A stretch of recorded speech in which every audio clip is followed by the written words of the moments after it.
Welcome back to my Tour Divide 2023 coverage. We're now 5 days into the race and I've been quite overwhelmed with the amount of interest there's been in my updates, my daily updates.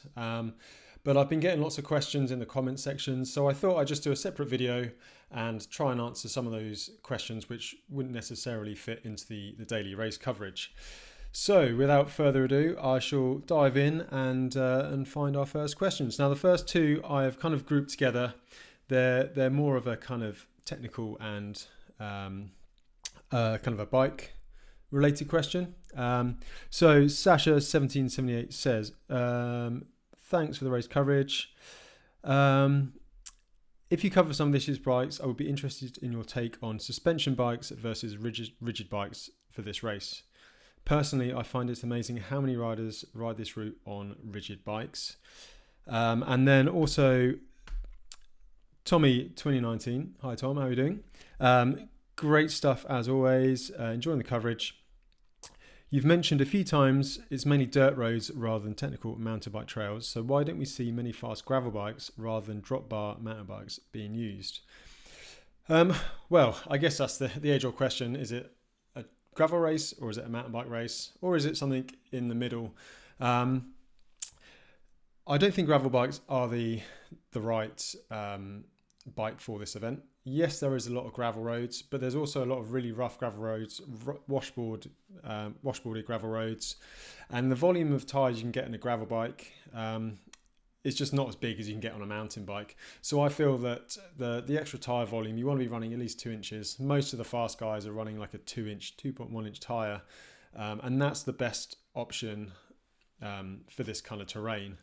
The other thing about gravel bikes is the clearances aren't necessarily as big. We've seen the last few days there's been a lot of mud, and having the wider clearances of a mountain bike frame really does help. The other point is suspension. Again, on a gravel bike you can get some suspension now, but actually on a mountain bike it's just designed for that rougher ground, and over the duration of this race, I mean, it's going to be minimum of 2 weeks, maybe just under if these guys break the record. But over time, that fatigue adds up. Now, I've ridden it, well, I say I've ridden it twice. I've ridden it 1.5 times. The first time I went on a rigid drop bar, kind of 2.9 thing, so a Mason ISO in search of 29-inch wheels, drop bar, fully rigid. I regretted having rigid, I think. Like things like your arms and stuff take a bit of a beating, but I did like having the drop bars, so that kind of hybrid bike has been quite popular. Things like the Salsa Cutthroat have really kind of pushed that kind of bike design. When I went back last year, I used the same frame, but I put a 100mm suspension fork in the front, and that made a huge difference in my comfort and the speed I could go downhill as well. If I go back again, which I probably will at some point because the Divide gets under your skin, I think I'll go for a hardtail with flat bars and a really nice aero position for the flat sections. I rode a bit with Manu Catrice last year, and I was on a drop bar bike, but he was dropping me on the descents on his mountain bike. There's like you're higher up with a nicer climbing position with the wide bars, and then he had a nice tight aero position, and on the long drags and the flat sections, he actually had SRAM, so he had an extra gear than me, and he could really just crank that gear, and I couldn't keep up even though I was on the drops. So I think all in all I would go for a hardtail mountain bike, nice wide bars for the climbing position, maybe kind of like bar ends, and then a nice tight aero position for the wider open sections. And I definitely run a suspension fork. I think suspension is quite reliable now. Historically, in the earlier days, sort of 10 years ago of the Divide, I know Matthew Lee had issues with a suspension fork a few times, but I think the suspension is a lot more reliable now. So I think suspension is the way forward. I am going to do a bit of a bike sort of analysis in the next couple of days. I'll probably pick some of the bikes from the names we've covered in the race coverage so far. So yeah, we'll kind of dive in and see what everyone's running. Another question I get asked quite a lot: northbound riding versus the southbound route. So I'm primarily covering the northbound route. So you can basically run the Tour Divide north to south or south to north. I've only ridden north to south, but some people do choose to start in the south and go north. Now, in terms of, I don't actually know in terms of the overall race. I think there's kind of a separate classification in terms of, you know, the leaderboard, because obviously conditions will vary, which is a reason some people do go south to north. I think the fastest times have only ever been set north to south. That seems to be the main start point for the Grand Depart in Banff.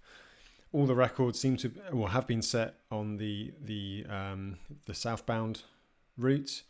I don't know why that is. I imagine because the early pioneers of the divide started up north and went south, and I guess that's just stuck. As far as I'm aware, reasons to start in the south as opposed to the north. The weather's generally better in the south of the route, and it can be quite bad in the north. So if you're going south to north, you give yourself an extra few weeks to get through those, you know, for the weather to dry out. If there's snow on some of the passes, the theory is that by the time you get to the northern passes, especially those in Montana, which can be snowy, it's then cleared, so it makes it easier. Also, Antelope Wells is a terrible place to finish a race. There's nothing there. It's a pain in the arse to get home from. So if you're going there when you're fresh, you know, you get dropped off and then you finish in Banff and you've got endless hotels, you know, restaurants, you can sort yourself out, and easy links to get back home. That's another consideration. Personally, I would not want to finish in Banff. I find Antelope Wells is quite a fitting finish for the race. You're solo pretty much for 2 weeks. You're in the world of your own, and just finishing at Antelope Wells, you know, nice and quiet by yourself. When I finished in 2019, I got there at midnight, no one around, and it was really nice just to sit there for 10 minutes and contemplate, you know, what I'd done and the journey. If I finished in Banff, it would have been a shock to the system for sure. All those people, all those tourists, it's quite a commercial town. I don't think I would have enjoyed it. The downsides going south to north, as I see it, you hit the altitude quite quickly. So if you can see from the profile on the track leaders at the bottom here, let me just move the question out of the way so you can see it. So you get quite high quite quickly, and if you're not acclimatized, if you're like, for example, coming from sea level, that you might find yourself getting affected. But when you go north to south, you're kind of gradually going over 2,000 meters and then gradually going up to that plateau rather than getting hit with it straight away. The other thing is, well, the hardest section I think is the north. The climbs are shorter and steeper. When you get further south, they tend to be longer and draggier. So yeah, I mean that's kind of my take on it. Obviously, there may be other takes on it, so let me know in the comments if you've got a different take on that. On to the next question. You mentioned at one point you slept under the porch of someone's house when you were doing this race. That was near Whitefish. Practically, do you knock and ask if it's okay, or do you just leave before anyone notices? I kind of use common sense. I mean, personally, I don't like sleeping somewhere if I know I'm going to be found or there's a potential for me to be found. I like to hide away a little bit. The house I referenced here, I think it was a holiday home around Whitefish. There seems to be a lot of kind of second homes and holiday homes. There was no one in the house, you know, boarded up, no cars. And this was just like an open garage at the side of it. So I snuck in there out the rain, had a sleep. You know, I got in there at midnight and left about half three in the morning. So I wasn't disturbing anyone. My general rule of thumb is if you're sensible, if you just leave everything how you found it, don't disturb anything, don't disturb anyone. You know, no one knows you're there. It's all good. Maybe other people have different views on that, but that's kind of my theory and rule of thumb. On to the next question. Could you touch a little bit on the rules? It's my understanding you can't accept anything from other people, like water, food, for instance. Yeah, and obviously there's a controversy with Lael. So let's jump across to the Tour Divide website. So there is a website for the Tour Divide, tourdivide.org. It's a quite an old-fashioned website. I think it's kept like that. You know, properly to, you know, you have to dig in to find information on the divide sometimes. The rules, so this gives you all the details, but in summary, you've got to be self-sufficient. You can only accept, well, you can't really accept outside help, and you can only use services that are commercially available. So you can go to gas stations, shops, stay in hotels, use bike shops. But if you rang, say, your friend to come and give you some food in the middle of the basin, for example, that would be a massive breach of the rules. So you've got to kind of you've got to use all services that anyone can use in the race. So the next question, I mean, kind of coming off of rules, and it's a question that probably no one likes to talk about, but I'd rather take it on, and be open about it. I assume there is no drug tests, or there are no drug tests. No, they're not. I mean, this race is there's no kind of real organisation behind it. Obviously, the tracking and stuff is sorted out, but there's no kind of race jury on the road. It's not like for example, pro cycling, the Tour de France, when you've got race commissaires and every inch of the race is covered. There is no drug testing. Whether people cheat or not and take drugs, I honestly don't know. Would it be a benefit?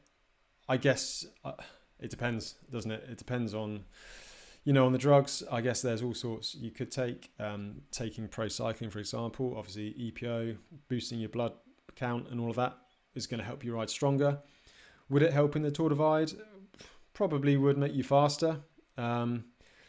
Is it going to be the thing that makes you win the race? No, I don't think so.